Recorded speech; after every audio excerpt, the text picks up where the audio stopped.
This nurse should be charged with manslaughter or something for denying help to an 8-year-old girl who died.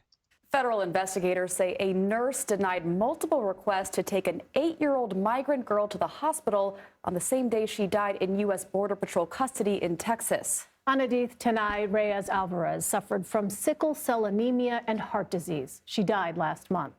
U.S. Customs and Border Protection released a statement that said in part, quote, despite the girl's condition, her mother's concerns, and the series of treatments required to manage her condition, contract medical personnel did not transfer her to a hospital for higher level care.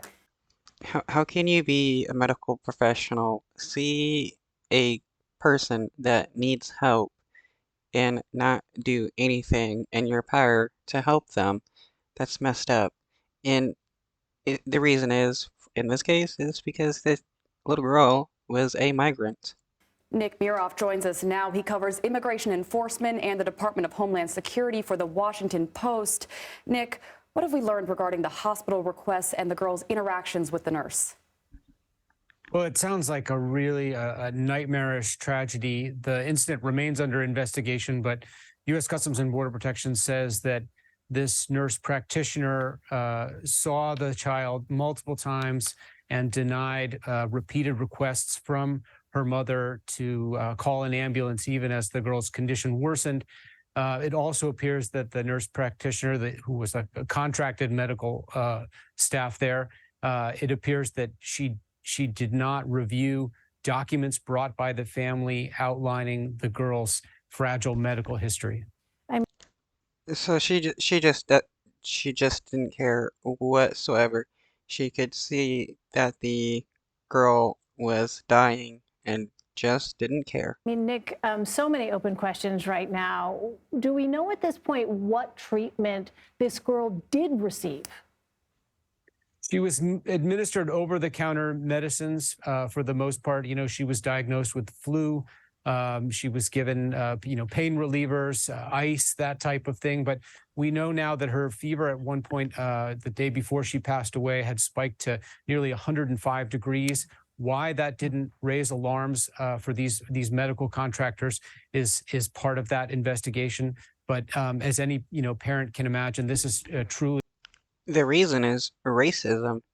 The people hired, the medical professionals hired to help, have no care whatsoever about these people. Probably don't even see them as people.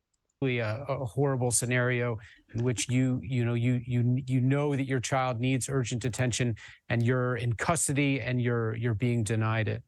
So, Nick, what changes are DHS officials making to protect people who are currently in Border Patrol custody and to make sure this doesn't happen again? Well, border officials have ordered a full review of every case of any fragile medical case within the system within along the entire border. They're reviewing their practices, and they've taken steps to make sure that this medical contractor doesn't work with CBP in the future.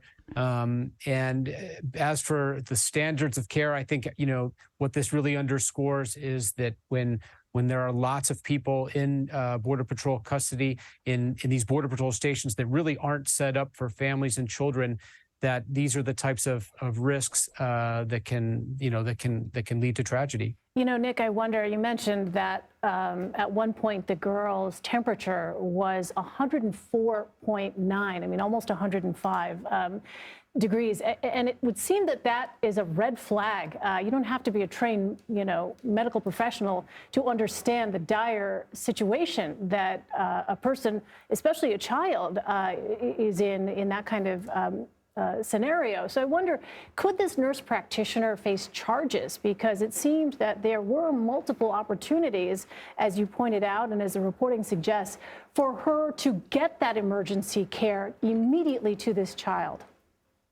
All of that remains under investigation, but I would point out that this Border Patrol station where the girl was being held with her family was designated as the location for sensitive medical cases of this kind. So, Okay, so she was sent there because of her medical condition, and that nurse decided to watch her die. That nurse is just sick. If this was the type of attention that the the agency was able to provide, it's really scary and frankly unfathomable why someone with a medical background wouldn't recognize the risks of having a young girl in this state, especially when you're not even reviewing her medical files. Such a disturbing